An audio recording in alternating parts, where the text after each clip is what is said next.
Hey everybody, welcome to Bura. In this episode, I'm going to be talking about sending promotional announcements and educational announcements on Udemy. Alright, welcome back. For this video, make sure that you like to subscribe. The more subscribers you get, the more content we can make. Number one reason why you subscribe to this amazing YouTube channel is to get into the money-making trends before they go mainstream. So let's take a look at the stock here. Now, the stock market isn't doing very good today, but Udemy is up. So we go to the 1 month here, still down over the month, about 7%. But it's off the lows of, well, let's say 10%. Of course, this is a monthly chart. The 5-day chart is a little bit more granular. All right.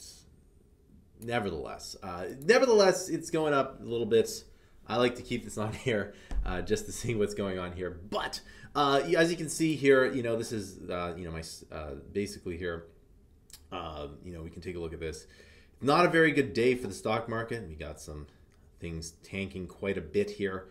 And for the most part, the Udemy's up today. So again, don't really look at the exact price, but today I'm going to be talking about promotional educational announcements and of course, how to make the marketplace a lot more scalable. So this is now the other thing, before I even start any of this here, the thing is that this particular feature is probably one of the best features that Udemy has. Now, again, they're not really putting their best foot forward with the subscriptions and the personal subscriptions. Really, the best part about Udemy is that it's a marketplace. And if it was a scalable marketplace, hence I could build a $10 million company or a $20 million company on it, or a $50 or $100 million company on it, I think that would be a lot better.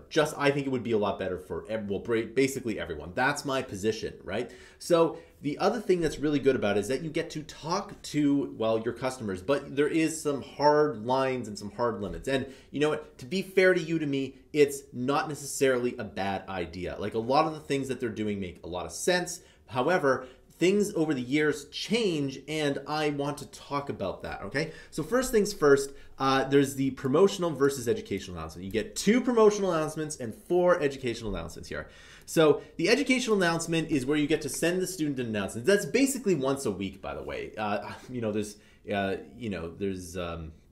basically once a week here. And you can say something like, hey, I wrote this blog article on this, or how are you having trouble with learning to code? Here are some tips, right? And so you can engage with your students, which isn't necessarily a bad idea, right? The thing is, though, is that I don't know if anyone sends them out every single week. That's a lot of emails, and I think a lot of the students end up not liking it as much. But you do have the option to put 4. Now, a lot of this, whatever you're seeing here, has been solidified for the last 5 years, and then in the past that, there was a lot of different rules around it. But you get to actually talk to your customers, which is a feature that isn't on, let's say, Steam or the App Store, right? So it's actually really cool. And again, this is probably one of the best things. Now, the educational announcements, you can send what you want, but what you can't do is ask for email addresses. I'm going to get that in a minute. So let's talk about promotional announcements.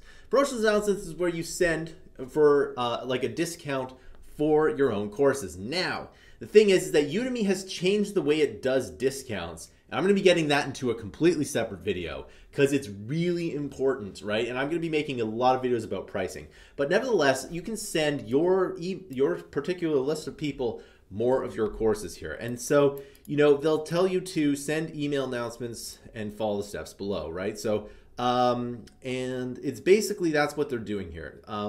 There's some guidelines and some guidelines here. So there are a lot of rules here. So let's take a look. What's allowed in the educational announcements? Google Hangouts, GoToMeeting webinars.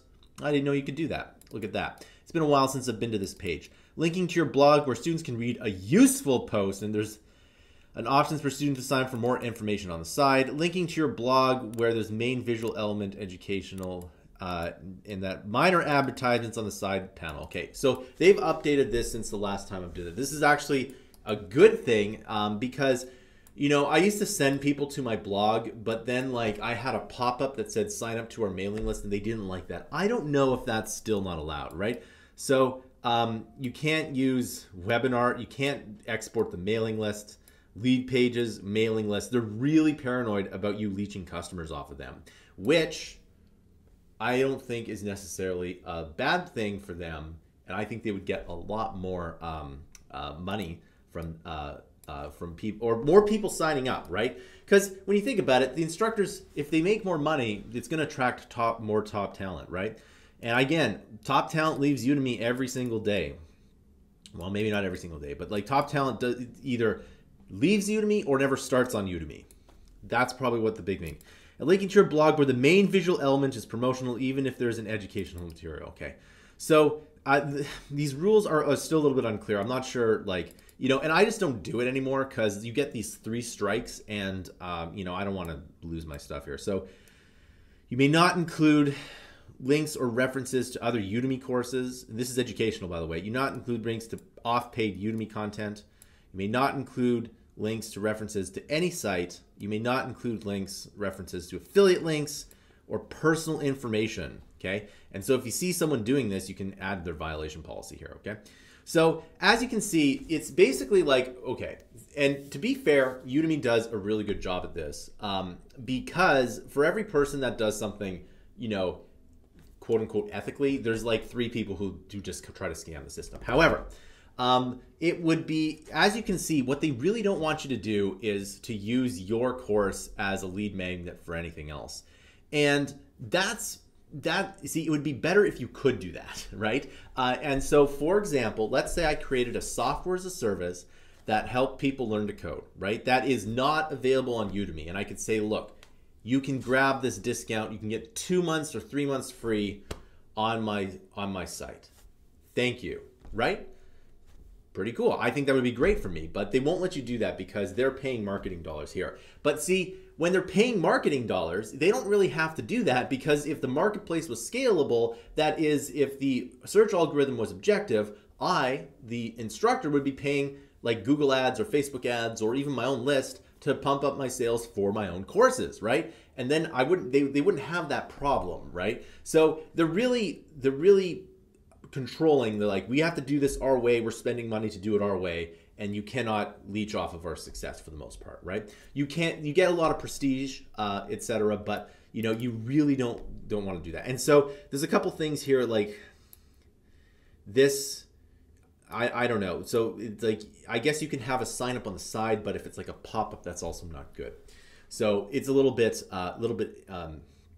vague here. So, all right, so let's take a look at promotional announcements here. Now, promotional announcements, like I said, you can sell your own Udemy courses at a discount, but the thing is they changed the discount so that like you can't set your own hard discounts. Now, again, I'll probably be doing a video about why the $10 deal is good and how they can make it a lot better. And the other thing is, after going through the accounting on the SEC forums, they have spent way too much money on this problem. And I'm gonna give you a free solution if anyone's listening. That would be a lot better here, okay? So let's take a look at some of the guidelines here. You may only send 2 promotional emails per month, okay? So that's only 2. You may only send promotional emails from courses that are visible as instructor. So what that means is that sometimes you might be an instructor for a course, but you're not seen here. So let's say you got 3 people working on a course, and I could probably do a whole video about collaborations and how they could be probably doing a better job of it. But, you know, if you're not visible on it, you won't be able to send to announcements. May only send coupon codes or referral links to your courses. And this is key because one time we used to be able to send affiliate links to other courses as well. And we made so much money doing this, right? Early on. This was like 2013, 2014, somewhere in there. And what we used to do is, I think you could send 4 promotional announcements per month. And so what I would do is I'd send 2 for mine and then 2 for affiliates.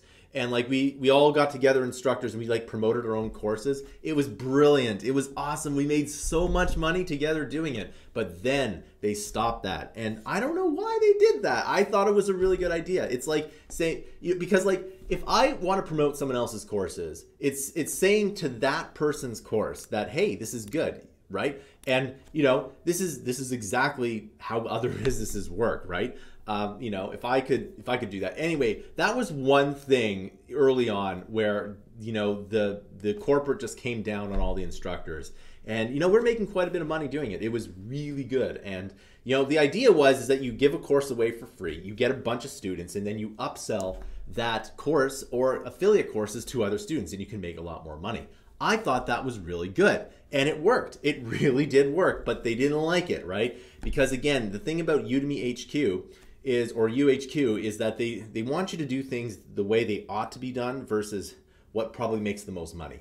And now that Udemy is on the stock market, making the most money is probably what they're after here. And I know that subscription revenue will probably raise the price, but they're kind of shooting themselves in the foot, because if they just release control and let the marketplace kind of do its thing, I bet you they'll make a lot more money, right? That's just my thing, because again, the marketplace is what differentiates Udemy, right? Skillshare is a subscription. There's all these other subscription sites, and it's not really that impressive, right?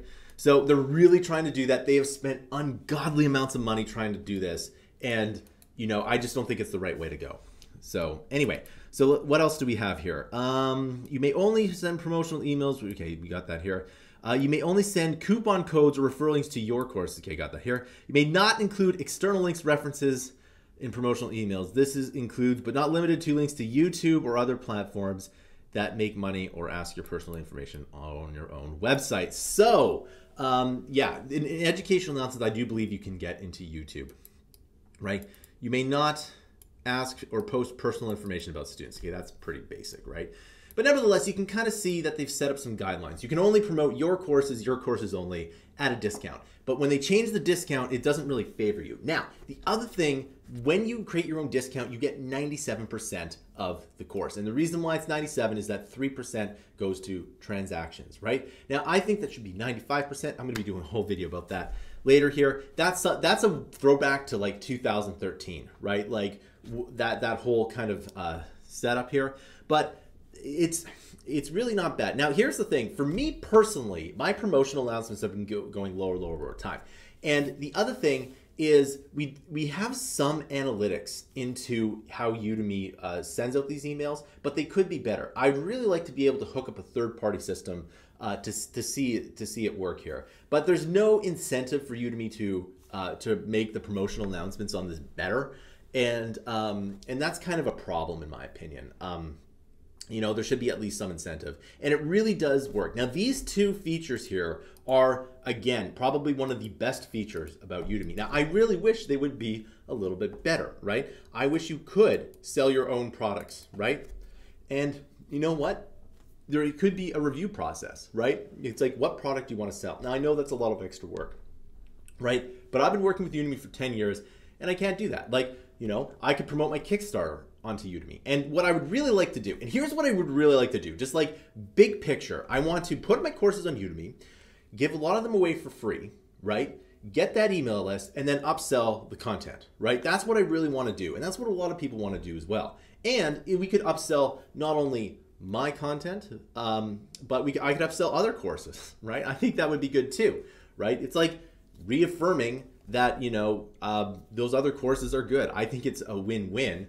But they really don't like doing that. And over the years, the affiliate commission has gone down, down, and down, because they used it as a leverage tool to get kind of, to basically achieve market dominance. But it would be better if the affiliate was, to keep that dominance going, right? Because, again, there could be another system out there that makes a better affiliate incentives, and, well, they could lose some market share, right? Now, I know that Udemy has a lot of students, but and then if they just switch to subscription, it would probably work, it would probably work to some degree. But nevertheless, I really do think that if they made the marketplace a little bit better, more scalable, their pie would be quite a bit bigger. And as I've mentioned before, they should create differentiating products. It's hard to build a business on Udemy unless you are a solo instructor and you get the golden ticket from Udemy. Like, that's basically what it is. But, if you look on Steam or the App Store, of course, there's golden tickets there too. But, you can build a business. You can, things like, hiring employees, bouncing off ideas. And I can tell you, because I do this every day, is, I have a meeting with my employees. Like, I meet every one of them every day, and I talk about what they're doing. what we can improve on. We have like meetings, not very many, but we have meetings on how we can do a better job, etc. Right? And over the years, it's impossible for me to go back to being a sole instructor. It is impossible, right? It's just, basically if I don't have a team with me, then it doesn't really work, right? And that's the same thing with Udemy too. A lot of these people, like they do a lot of the recording, but they outsource a lot of the other stuff here. And I can tell you that there are a lot of companies behind the scenes that are making courses with a team of people. And the team courses are going to be, well, more polished, right? More polished than the ones that are just by sole instructor, because you get burnt out doing courses, right? You get burnt out with so many different things, with the questions and whatnot. And I know that these people are probably getting paid anywhere between 1 to 4, maybe even 5 times what they make in industry. And that's actually not bad, right? Well, maybe not 5 times. 1 to 3 times is probably the average. So if you were to get a job, maybe double it. And you have to deal with inconsistent income. And if you're in the United States, you got to pay for health insurance, right? So I mean that's a whole other dimension here. But if you live in elsewhere, at least you don't have to do that. But nevertheless, it's like there's a lot of things that you need to think of, and as an instructor, and sometimes just getting a job might be easier. And every day there's a lot of instructors that just don't go on Udemy. They go into Thinkific or Teachable, because I've mentioned this before. I cannot send traffic to Udemy and then get it back. If the marketplace was set up where I could send traffic to Udemy, raise my search rankings, get more customers, download the list to send them more traffic, well, I think that would be a lot more sustainable. And furthermore, it would actually cost them less money, right? They wouldn't have to lose $29 million. They could lose maybe $10 million or $13 million like Duolingo did, right? So if they did that, that would be cost a lot less. Now, of course, I'm a small business. I have to return a profit. When you're part of this big like VC chain and IPO, you don't have to make a profit. I mean, that seems like something companies used to do, right? And of course, I'm joking here, but like a lot of the stock market evaluations are just nuts right now, and there's companies losing money left, right, and center, and their stock price goes up and up. So who really knows what's going on anymore? But nevertheless, I'm offering some real world solutions to make them more money, and that's really what it comes down to. And again, all of this information is from a person who does this every day and has been on the platform for 10 years. So basically all of the things here, they kind of have some basis in making the platform more scalable. So like if we were to go back to like 2013 when we did this, like could Udemy be the IPO in the same way it did if they weren't so strict? Well, they probably had to put a lot more rules than what a lot of instructors would like, but over time they could probably have relaxed them, right? And the best time to be on Udemy was probably from 2013 to 2015, right before the big price change. That was like the easiest way to do it. And then after that, it's kind of been just going down. Now, of course, there's a lot of instructors that make more money, but it's more the way that they've set up their success for the platform. I think everyone could have made a lot more money, including Udemy itself, right? So there we go. All right. So that concludes this video. Thanks for watching. You can see the stock market's up here. And remember, if you're a Udemy investor and want to learn more, I have my contact information down below. Please check it out, and I'll get back to you on that. And if you really like this channel, you can subscribe to Matthew Reacts to library content. We release 20 to 60 hours of fresh new content per month, every single month. And with your help, we can get to 10,000 paid subscribers, and I can release 200 to 300 hours of content per month every single month. We need your help. If you're a subscriber already, thank you so much. It really does help us out when you subscribe to our content. Thanks for watching, and I'll see you in another video.